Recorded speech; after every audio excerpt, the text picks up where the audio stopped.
King. Welcome to J. King Live, Straight No Chaser.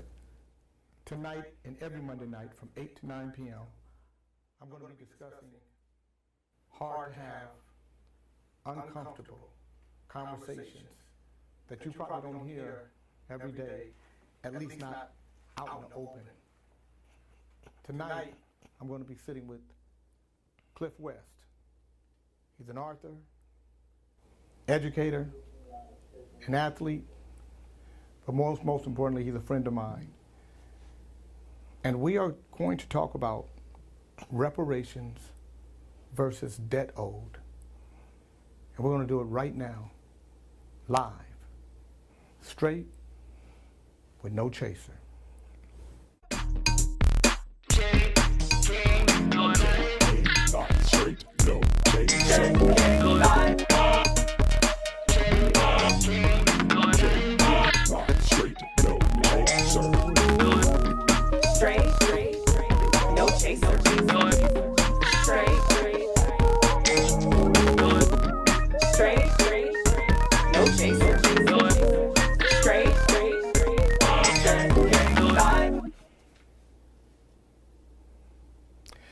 So thank you everybody for being here today. This is my first show, so I'm a bit nervous. And it's the first time that I'm doing the show visually. Most shows that I do audioly, from an audio standpoint, with the exception of Kings in the Morning, we do audio, but we also do live on Periscope. So I'm glad to be doing this, and I want to say thank you to all the folks who helped make this happen.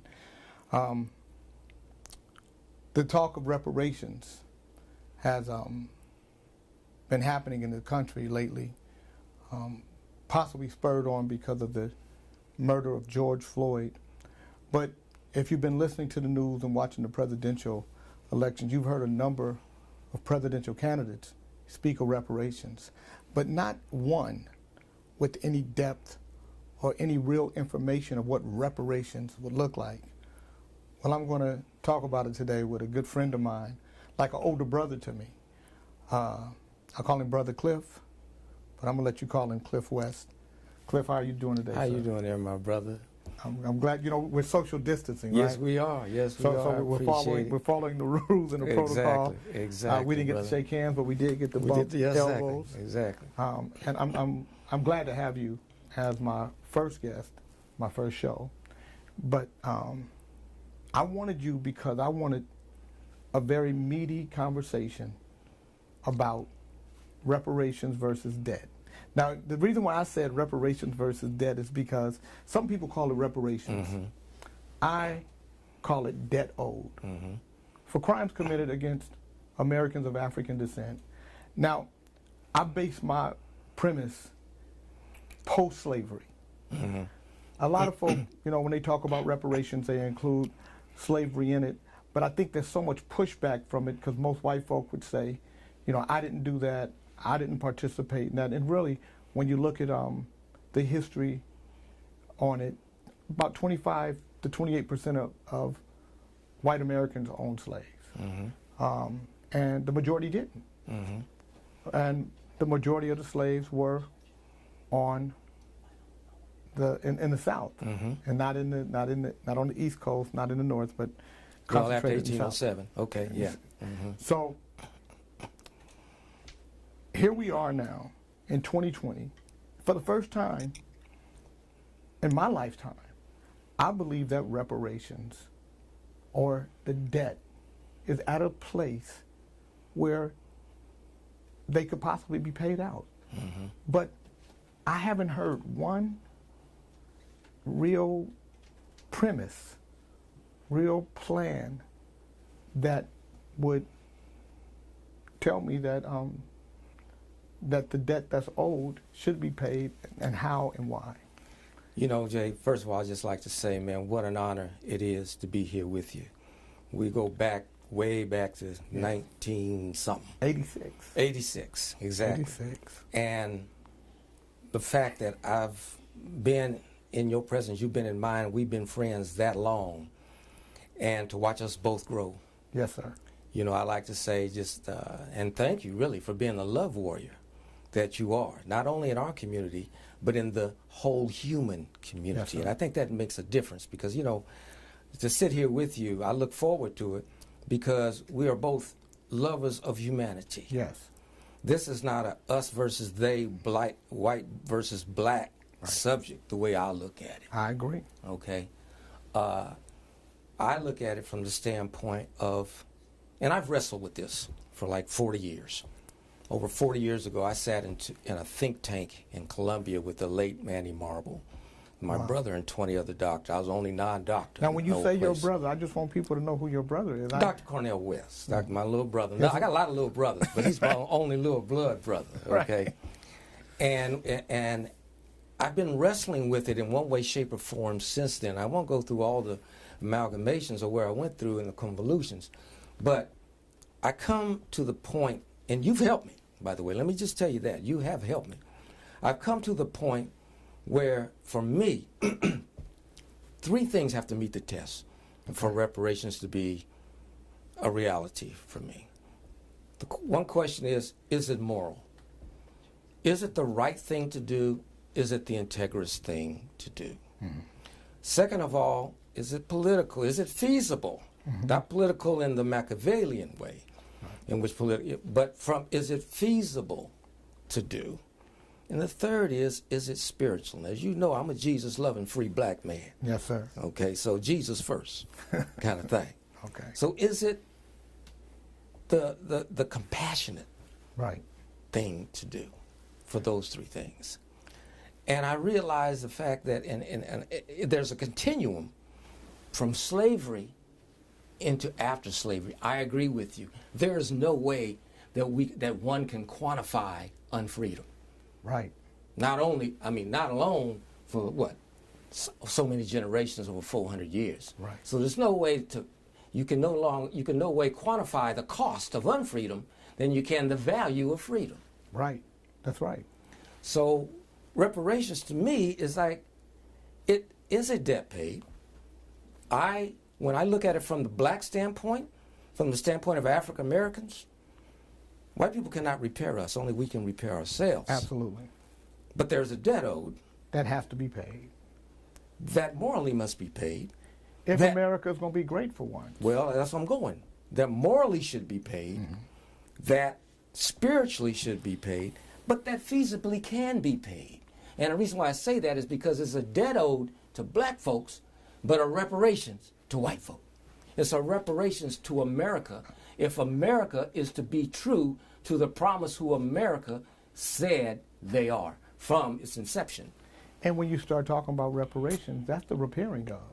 Yeah. So America gets to repair itself. Repaired itself from. And so, the reason why I never included slavery is because the pushback and the reason why I don't like the word reparation is because reparation to me has a negative connotation to it.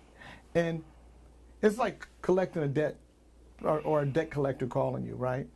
If a debt collector calls you and you owe money and they're yelling at you, you're going to either hang up the phone on them or you're not going to take their call again. But if a debt collector calls you and say, hey, how are you? How's your family? I noticed you paid your bills most of the time, but you haven't paid lately. Is there something going on? You're more likely to not only talk to that person, but when you can, pay the debt how you can. And that's how I look at this debt that's owed to us. If we fuss about it and argue and make it a fight, it becomes more difficult than if we make it a discussion. I agree. I think what's so important about what we're doing today is that we're bringing this to light. I mean, you and I have talked about this for decades, and we're bringing this to light. And there's power in information coming out to the public, being disseminated. There's a power in that, in doing that. So it brings it to where we get a discussion going. But you have to have the will before you can get to the way. Okay? There has to be a will. I've been living for a long time, Jay, and I've been sitting in on these discussions. I remember when education was an issue.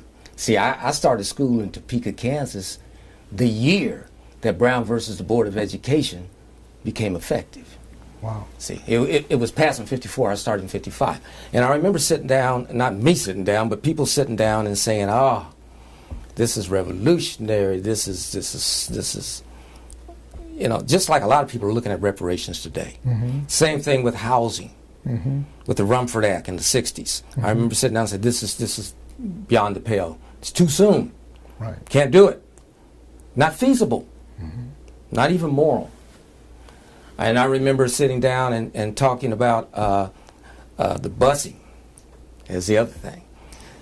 3 pillars of American financial existence: education, housing, and voting. Those 3. We're still caught up in those 3.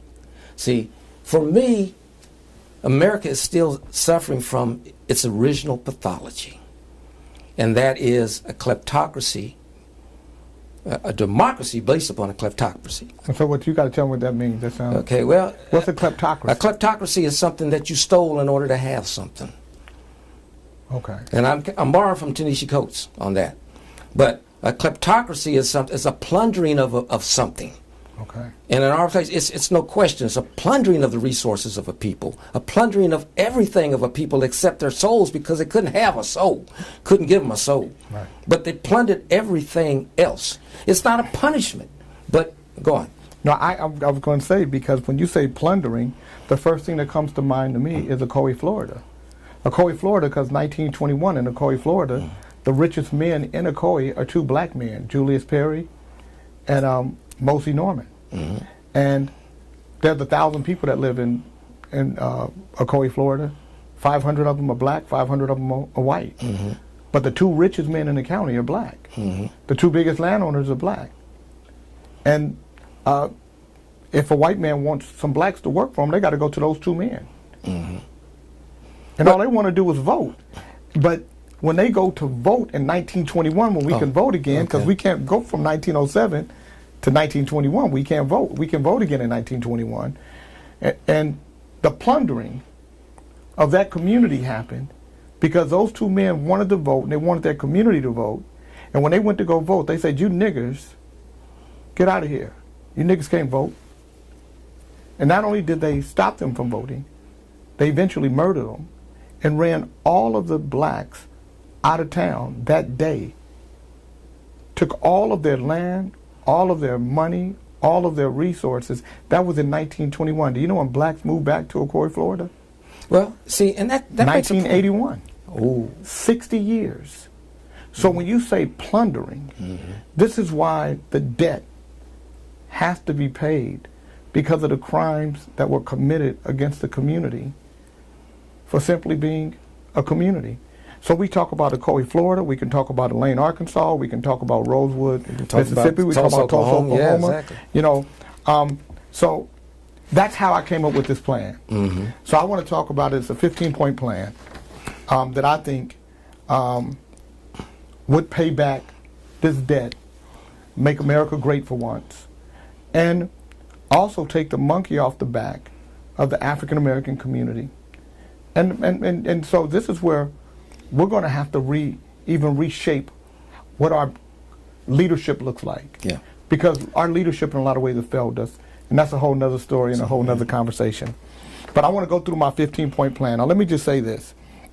I don't know if we're going to get through the whole 15-point plan today. And if we don't, Cliff has already agreed to come back next Monday so we can do a part 2 to this.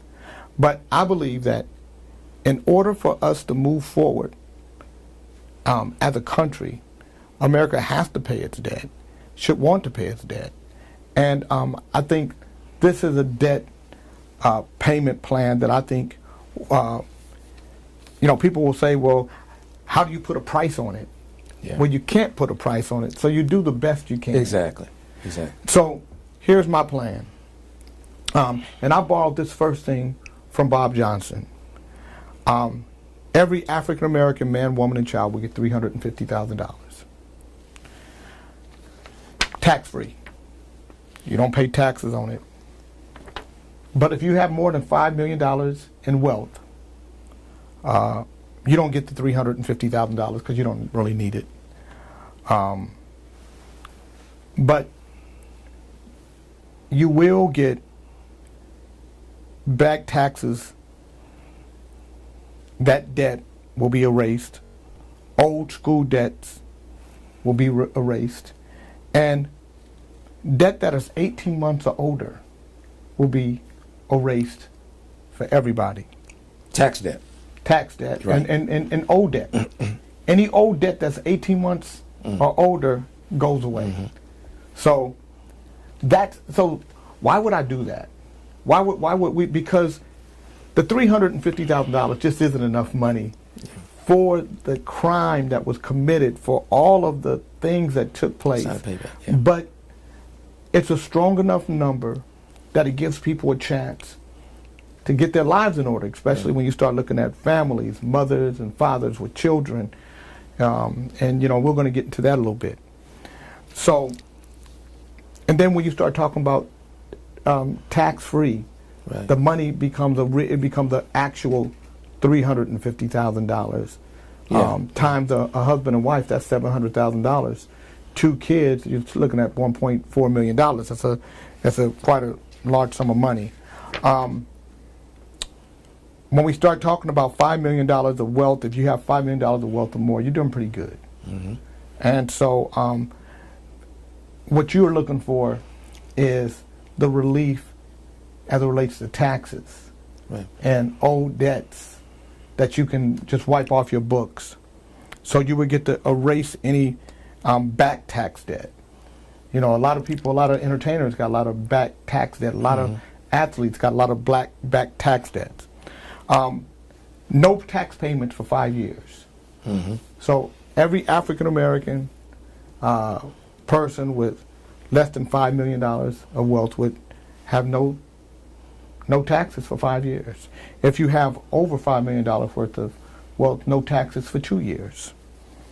No welfare for 10 years. So you can't. So once you get this money, You can't get you can't go welfare. back into the system and try to get welfare. We just gave you relief to that's just out of this world. You know, you got $350,000 in to you, and if you have children, you know, they get their money. Healthcare cost deductions, 50%. So whatever your healthcare is, you deducted 50% of it. So even if if you're working and you have a healthcare program, your employer gets to you know, your tax. You don't pay nothing. You're not going to pay anything, because whatever your employer is paying, you got an additional deduction. For the first 5 years, for the next 5 years, it's 25%, and then after that, it goes back to normal. So let me just stop right there for a minute. The reason why those two things are important is because we're talking about one of the biggest problems that people in our community say they have is financial. They say, man, if I had money, then I would, you know, I wouldn't be so stressed. You know, we wouldn't have such a gang problem, because kids in gangs, you know, like they feel like they feel hopeless. When we talk about taxes, you know, a lot of folks, they can't get business licenses, they can't get their driver's license, they can't get things because they owe back taxes and back debts, and all those things are holding them up. And then when you look at our health, how healthy we are or aren't as a community. 67% of African Americans in the South are obese or overweight. African American men between the ages of 45 and 55 suffer from hypertension, high blood pressure, diabetes, and heart disease. So the first part of the debt is to make us healthier physically and financially. Yeah. My thought on it, and when I read that, when you sent it to me, Jay, was that I want to make sure that we don't just drop money on people without the infrastructure to be able to make the most out of it. Now, again, I'm going to juxtapose the will versus the way. We're into the way now. And there's going to be a lot of ways. This is going to generate a lot of conversation amongst people coming out and saying, I got a plan, I got a plan. 20 people in that room in 1980 had a plan. Okay. We got to remember that America is not opposed to reparations. They just opposed to it when it comes to us. Okay. America has always paid reparations. America paid reparations for Germany. But why do you think it is? Why do you think they're opposed to it when it comes to us? America is fighting, again, America is still the kleptocracy and so forth, has still fighting. It's a democracy also founded on white supremacy. Without white supremacy, America would not have been the democracy that it is. It would be more, it would be looking more like a New Zealand or maybe an Australia or maybe a Canada or something like that. But because of the assets of those black bodies for over 250 years that made up an economy, you got to realize that in 1860, it isn't just the cotton and the sugar and the tobacco and stuff that our ancestors drew out of the ground that made America so rich, but it was the actual value of the bodies themselves. Which was the most valuable. That was the most valuable. It was more valuable than all the manufacturing, all the railroads, and all the production in the whole country by far, put together by far. So again, we can't match that. There's no way to quantify that. But your plan here, really, when we look at the history of reparations that America has put out for other things, is really a drop in the bucket. Of course, because we're not going to ever be able to measure the debt and then see it, and that's why. But we're not trying to. But that's why I don't put slavery into the equation because the white folk that would say I had nothing to do with that, they didn't, and so they didn't have anything to do with it. They weren't even here. Yeah. And we don't even know if their parents did. But it's an easier fight. It's an easier argument to talk about America as a government and the illegal acts it committed against its own citizens by the agencies that they housed, by even government officials. In 1919, on the floor of Congress, congressmen said the greatest threat to America is the Negro soldier coming back from World War I, believing he had the same inherent rights as a white man. Yeah, and with a weapon. And they said, this is white man country. You got to keep your weapon. But not blacks. Blacks didn't get to keep their weapons. As a matter of fact, they passed a law that said as black soldiers came back into the United States, they had to turn their weapons in. Their white counterparts didn't. Black men wearing their uniforms out in public were murdered, were lynched, were beaten, were tarred and feathered.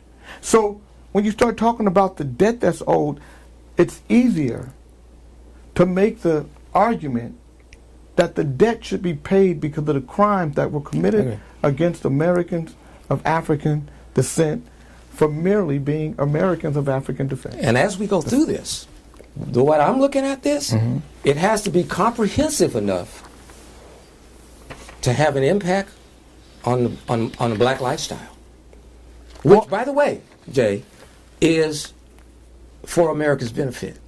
Absolutely. Because you think about a full impact, you think about a diverse, fully impact economy on America from all its diversities. That you're talking about making America great, both successfully and great. You're dealing with now dealing with the white psychic as well as the black condition.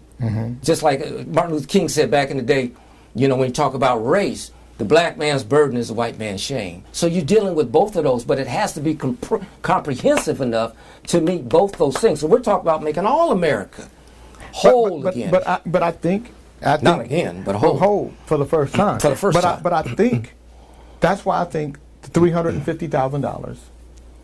If we administer it right, and I know that's where you're gonna go with that. But this is where I think I disagree with black leadership or black intellect that they feel like they have to loom over the community. I understand. What if the community isn't? Yeah. I don't give a damn about it. It ain't nobody's business what I do with my money. Mm-hmm.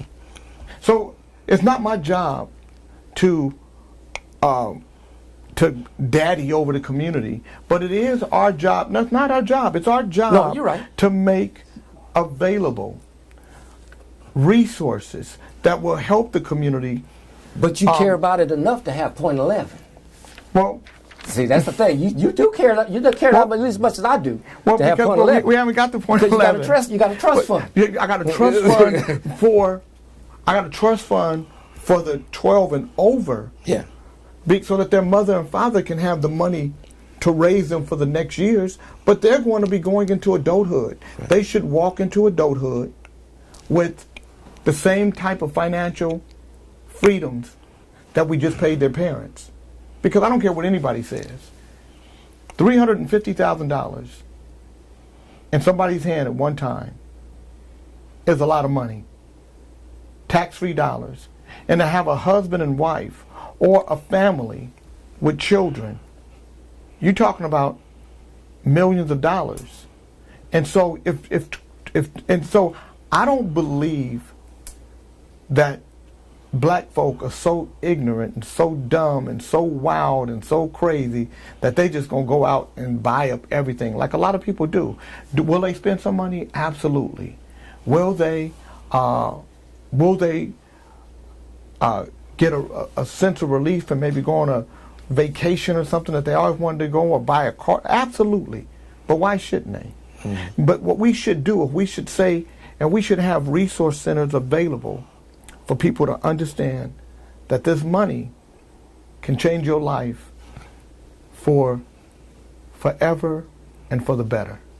So I just want to, and more importantly, if you don't have your health, I don't care how much money you have. Yeah. If you don't have your health, and that's why the health part becomes so important to us. Mm-hmm. What we eat, how we live, how we take care of ourselves. You know, we have a lot of insecurities in our community that we hide from and run from. We have a lot of mistrust in our communities that we hide from and run from. Insecurities and mistrust, not of other people, but of ourselves. But of ourselves. Right. And so that's why we can get behind a movement like Black Lives Matter when police kill us, but we won't demand Black Lives Matter to march when we kill us. Mm-hmm. Because there's something about us doing wrong to us that's okay. And part of it, I think, is being in a battlefield, because being black in America in a neighborhood is like being on a battlefield every day. Okay. Yeah. And so what we're able to do by giving people this type of money, this type of financial freedom, in a lot of ways is taking them off the battlefield of struggle.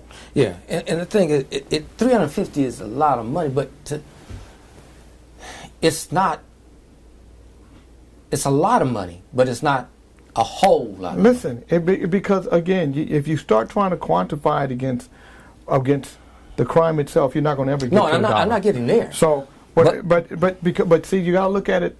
You got to look at it from a couple of different vantage points.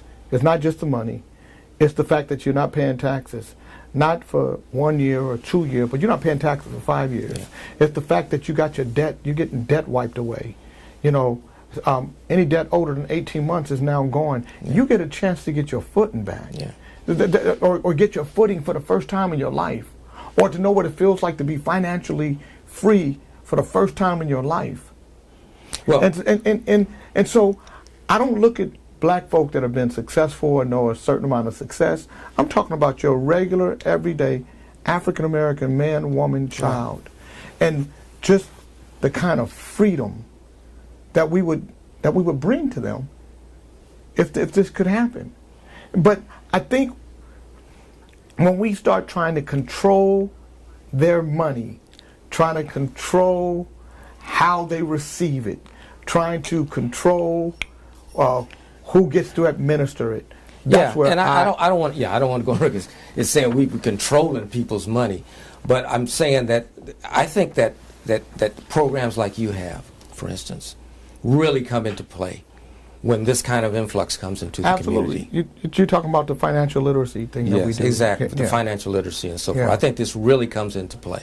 But I think that there's already a movement headed that way. I think that we've, what we've done here in Sacramento, we started with 20 people. Now we have over 180 people. We have people who've never had money before in their lives with $30,000, $40,000, $50,000 in their bank accounts. Right. So just imagine if those folks, but they're aware of the fact that absolutely. But if I listened to what people said when we first started, I'd have never started the group. Right. Because black folk ain't gonna do this. Now we're over 180 folk, and not just in Sacramento now. People are from all over the country. Some people in other countries. That's my point. Tuned into us. Yeah. I want to move down. So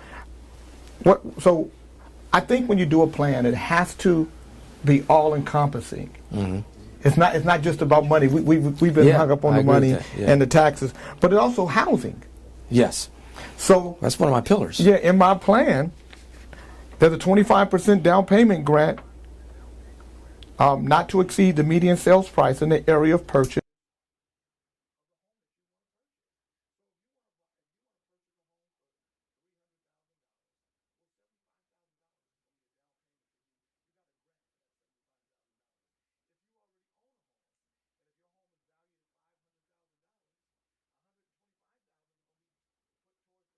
Mm-hmm.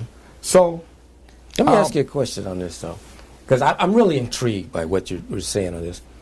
Is a a payout like that? Mm-hmm. Is that a disservice? And I'm not saying I adhere to this. Yeah. Is that a disservice without a literacy plan? Absolutely not. Absolutely not. Okay. It's not a disservice. You owe me a debt. No, I'm not saying do it, but I'm just saying you owe me a debt. Right. So this is my problem. This is coming from the audience. Yeah, and I understand, but this is my problem with Black America, mm-hmm. where the intellectuals, the power brokers, the elected officials, they feel like they know better, mm-hmm. that they can do better for our community. But all you have to do is go look at our communities.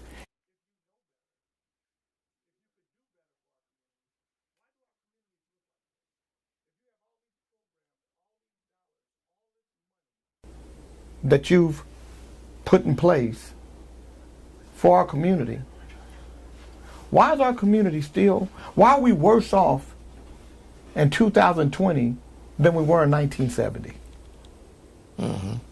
In 1970, we had flourishing communities. We had communities where if you did something at the park and Miss Hutnall saw you, she popped your ass. Well, and said, you just answered your own question. Yeah. The answer is because we do not have the richness of the community today that we had in 1970. We do not have the cohesiveness today in the community that we have in 1970. So why would I as a community trust black leadership, black intellect, black power brokers to oversee my dollars when for the last 50 years they've oversaw the dollars that have come into the community, and the richness of my community is gone, but not the richness of them. They're rich, they're wealthy, they have comfort. Well, yeah, let's be clear. I'm not saying that black leadership should be looking over anybody's money. But okay. So when we talk about when we say or any so when we talk about who gets to control the dollar. Well, yeah, it's not like who gets to control. It's like, okay, you drop $350 in somebody, and I like your other point, especially when it comes to education. Mm-hmm. And again, I'm not the plan guy on this. I'm more of the will guy than the plan guy, the way guy. But being able to spend the money in ways that will make money and enrich one's quality of life is what I'm talking about. Well, I mean, but I think that's where the resources. Well, okay. That's Exactly. where the community. Exactly. That's where the outreach. has to happen. That's what I'm talking You know, about. But that has to. But we should have. But there's still a choice to be but made. we There's should still be a having, choice to but be we made. should be having those conversations as this thing starts to happen. We should be having these conversations and starting these conversations, because just so that you know, if we had bought Apple in 1997, we would have paid about 96 cents a share. Mm-hmm. You know what? You know how much Apple is a share right now? Split a few times since then. Yeah, $451 a share. Yeah. And Apple is about to split again and on the 24th, and you know, and people are getting rich. Yeah. But we're not. You know, we've never been in the market as it relates to. I think we make up 2% of the stock market right now. Yeah. We make up 14% of the population of the United States. We make up less than 2% of the market. Exactly. And so there's a lot of catching up on our side. But I think we have to also start trusting that our community is a lot smarter than what we think it is. Well, I think we do. I think we have to just trust in our community. Yeah, but because I don't think leadership does. I don't think, you know, I think, and people say, well, but black folk don't vote. Black folk don't vote because they have been, they feel like they've been let down by their own leadership, and it's hard to get people to believe in something that has let them down over and over and over again, especially for the last 50 years. I want to make sure that that the down payment grant, so now African Americans can own homes again because we got a down payment grant. So it's not just $350,000. Now you get another $200,000 wherever you're living as a down payment. A 1 acre of land, residential or commercial. It can't be sold for 10 years. You don't pay taxes on it for 5. Now, in 1910, 8 million African Americans in the United States, that's how many there were in 1910, 8 million, collectively owned 15 million acres in the United States.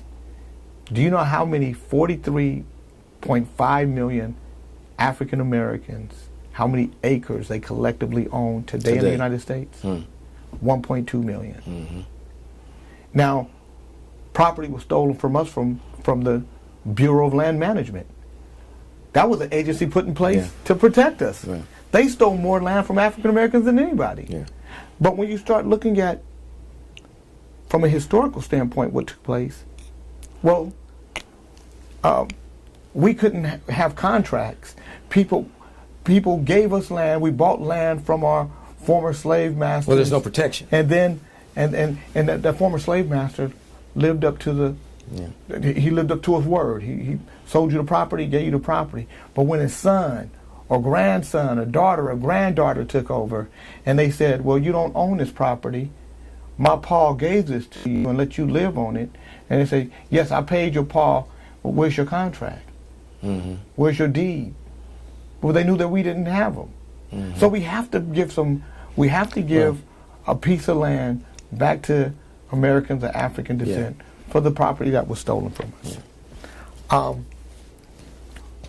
Free college tuition. I'm key on that. I'm really, that's a big yes. But the student would have to pay for his housing because that student just got $350,000. Okay, so the tuition is free because what we don't want to do is make everything a gimme. Right, exactly. You want to be. So I want to. It's an investment. Right. It's really what it is. It's an investment. It has to be an investment. You're investing in your housing. Your college is paid. If you come from a household with over $5 million in wealth, you get half your discount paid. I mean, half your tuition paid. If your child is 12 years or under, 50% of the money goes into a trust fund. If your child is over 12, 75% of the money goes into a trust fund. And that's so that child grows up from 12 to 18 or 13 to 18. When he or she leaves home, they leave home with a nest egg. And they can either become entrepreneurs if they want to, they can go to college if they want to. So 12 and older is 75%. Right. 12 and over, 75% into goes a trust to a trust fund. Oh, I see, to make up for it. Well, because mom and dad got to have some money. No, right. So to make up for the fact that he didn't get it when he's 12 and under. Okay, I got you. And so no. So if you're under 12, your mom and dad 50%. get 50%, and Yeah. 50% goes into a trust fund. So, you know what? I don't know if Agent, if Key can listen, it can hear me, but I'm wondering if we're getting any type of questions or responses that we should know, and if we can, Ken, I don't know if there's a way for us to get some of those responses handed to us. She just showed me one. Yeah, okay, exactly. so I want. So if we can get some of those handed to us, you can come on the set. It's not like we're on a TV set. So if there anything. I've been doing the flashcards. He's been reading them and talking to you. I missed that last one though. Okay, He might want to hear that last one. Yeah, I need you to bring them over to us. Bring them over to me. How can he see them and I can't? It's my show. It's my show, but the guests get to see the card. Man. I didn't want to interrupt your flow. No, okay. What about people that have no desire to change, throwing away money? It's not my deal. I can't tell people. Why do if somebody want to throw their money away, who am I to say that they can't throw their money away? Yeah. I don't think that should be the premise of it all. The premise should be that the debt. I love America. I've been all over the world. This is a wonderful country. But America has a debt to pay and an attitude to change if it really wants to be great for once. If America really wants to be seen as the great superpower that she says she is, then she's got to treat all of her citizens in a way that makes her fair and equitable. Yes. Well, reparations without financial literacy be a disservice. We talked about that. Yeah, we talked about that. Oh yeah, it won't be no tax guy, because we can't. It's not our job to police people. It's our job as humanity to be good to people, and it's people's jobs to be good to themselves. See, I can't make anybody love themselves. That's got to happen from them. And the more you try to make anybody do anything, probably the more they won't do it, whether it's a kid or a grown up. So no, I don't believe that. So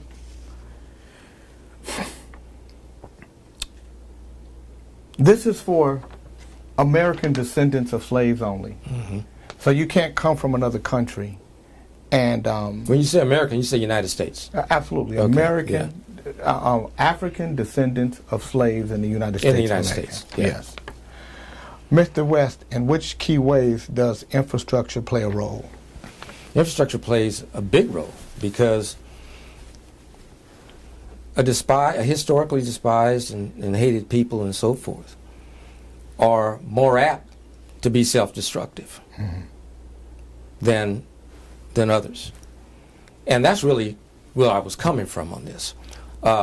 Given anybody, doesn't matter the color of their skin, but in the modern history, I don't know anybody that's been through this prolonged and protracted amount of trauma that black folks have been through. So infrastructure, and that's where I was coming from on this, is that being able to, see, you make a good point when you say 1970. Infrastructure has actually broken down in our neighborhoods from 1970. Some of these same questions that we're asking right now would not be asked dropping into the neighborhoods that I grew up in, of the time I grew up in the 50s, 60s, and 70s, in the 70s with you. So being so much is that the neighborhood now is turned into a hood. Right. See, doing some things, and I really like this. See, you got to start somewhere. You have to start somewhere. You have to have a conversation. You need to start somewhere. These have raised questions that need to be addressed and so forth. But they're powerful conversations because they bring out powerful information. They start people to thinking about things. You're right. Nobody asked some of these same questions when they dropped $7 billion, when the Germans dropped $7 billion on Israel in 1952, I want to say. Okay. That's $7 billion today's dollars, too, wasn't that much? But it made a difference because the infrastructure was there. Right. In order to triple its GDP. Right. In order to build its Navy up to be now commensurate with the Navy in the Eastern Mediterranean at that time. But the main thing it did back from where I'm coming from, why I'm on the show today, is that it addressed the psychic of the German people. They know they could never pay for the Holocaust. Right. Never could quantify that. But it helped in terms of them dealing with the psychic of having that happen in their country. Yeah. With the 15-point plan, what conceivable amount total can the debt be worth to one individual? The worth is limitless. That's John Beckman, by the way. John, the worth becomes limitless because part of wealth building is having the dollars to start with. So just imagine somebody who's never been in the market before. I mean, you guys, those of you who were part of our financial literacy course, you guys saw us. We bought Apple. Some of us made hundreds of thousands of dollars off of Apple, off of less than $2,000 in investment. Some people invested $300-400 and made $35,000. So just imagine if you took $100,000 of that money and we just happen to have that money right now, and you invested it in Apple. $100,000. When somebody, I'm telling you, somebody invested less than $2,000 and made $100,000.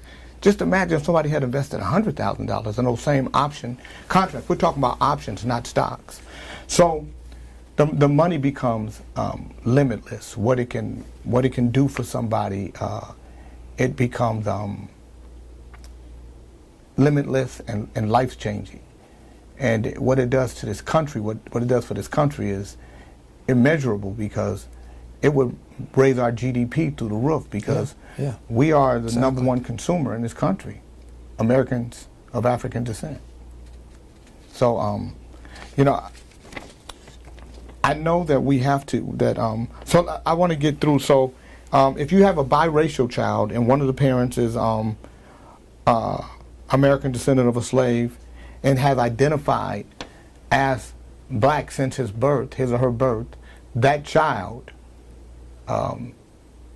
gets the money. If they haven't identified as black, you can't come back and be black now, you know, now because the money coming. No, if you didn't do it from the beginning, you're tough darts. If you're 4.5 months pregnant or more, that baby in your stomach gets his debt. If you're less than 4.5 months pregnant, that person doesn't get it.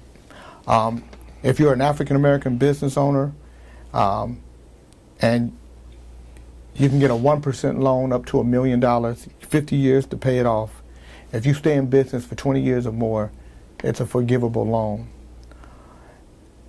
Now, what I really tried to do with this plan was address every issue, from education to health, business, home ownership, and debt, because these are the things that plague our community.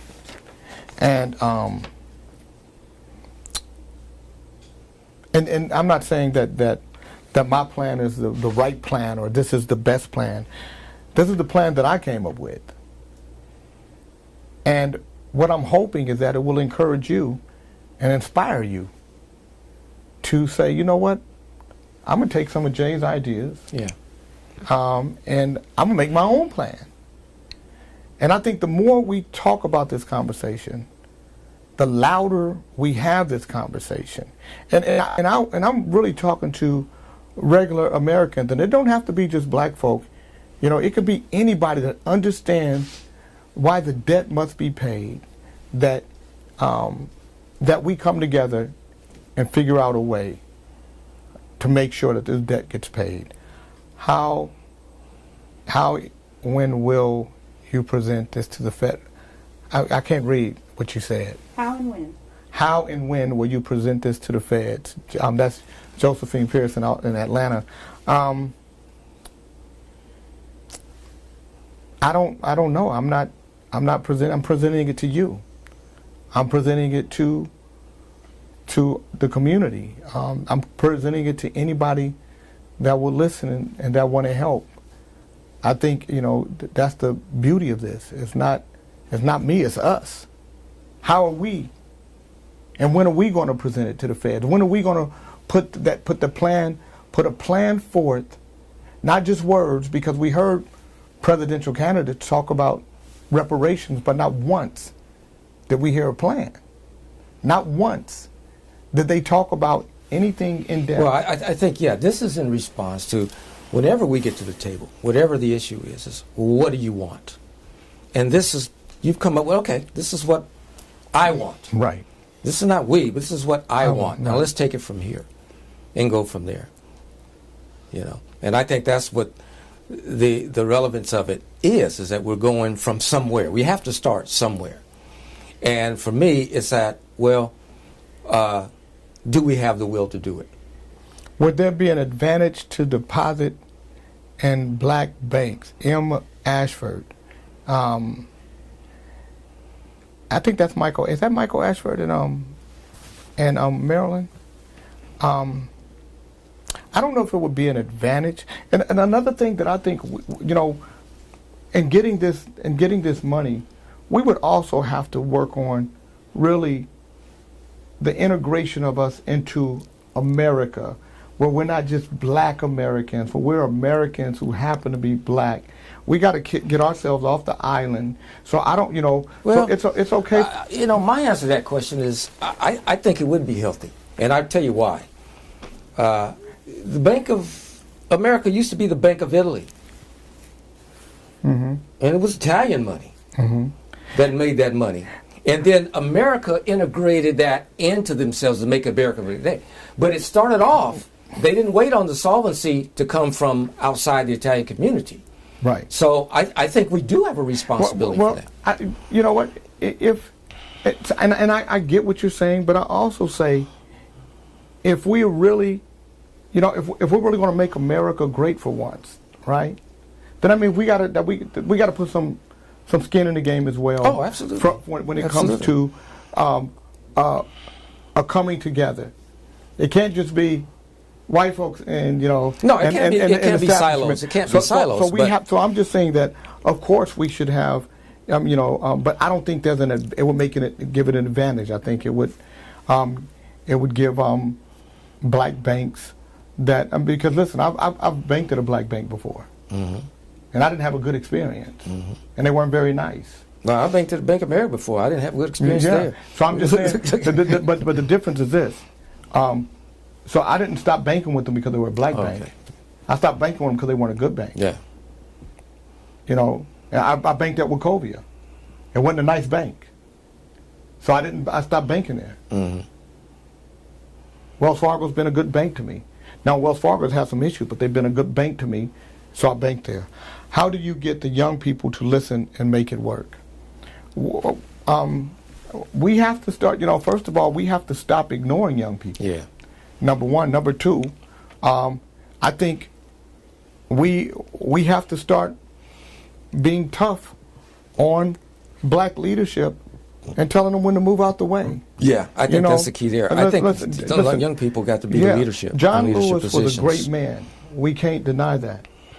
But to stay in office to the day you die is a problem for me. And I know a lot of people don't want to say that. It's not a politically correct thing to say, but I've never been a guy who's been politically correct. I don't think I'll start being that today. But we have to start holding, you know, we have leadership that stay in place too long and they choke young black leadership out, and so now we have two fractions of black folk. We got the young, and we got the old. We got the young guard. We got the old guard, and the old guard think that the youngins are too arrogant. They don't listen. But we each have a role. We each have a role. So we have to learn how to move out the way. Right. And be senior counsel. My job is to be senior counsel to the next young leader. But if we don't have hard conversations, especially us older black folk, if we don't start having hard conversations and telling people to sit down, you can't be 80 telling me what to do. If I'm 12, how do you implement financial literacy before distribution? Listen, you implement it by the same way we did here in Sacramento. You implement it by creating your own community financial literacy group. We started a financial literacy group. We have a president and a vice president. Kwani Crawford is our president. Angela Carter is our vice president. We have a board. We have people from all ilks that are there, and we meet every first and third Wednesday for 2 hours via Zoom.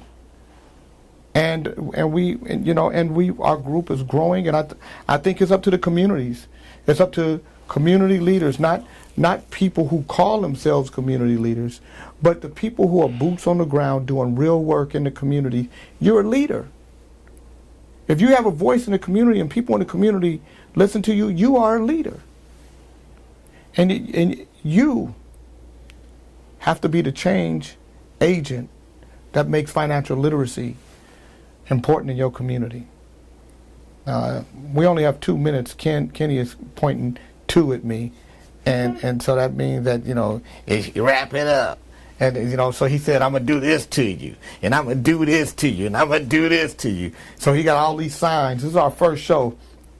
And I don't know all the signs yet. I didn't have my cues right in the first part of it. I thought my song would play the J. King live straight no chaser in the beginning, but I hope you guys enjoyed the show. I think Cliff, we got to come back and talk about it and just get more into the psyche of it. Yeah. And into how do we get it to the state? How do we get it to nationally? How do we get this conversation started to the degree that the voice of the people are heard? Well, I think what we do is that we appeal to the best in everyone and to people's interests. Because we all have the same interests, we have different interests. But like anything that we've promoted, that has been promoted before, that has actually taken hold and exists, become an agency, is that people had to believe it was the best thing for them. And I think that's what we need to get to. All right, you guys. So I want to say thank you to everybody who tuned in. It's J. King Live, straight, no chaser. This was a tame conversation compared to the ones that are coming next. I just couldn't come out the box just throwing haymakers. I got to be cool. So this is I knew that having Cliff West would make this an easier swallow for you all, because Cliff is just a brilliant man, and I knew that he would bring a really cool conversation to the canvas.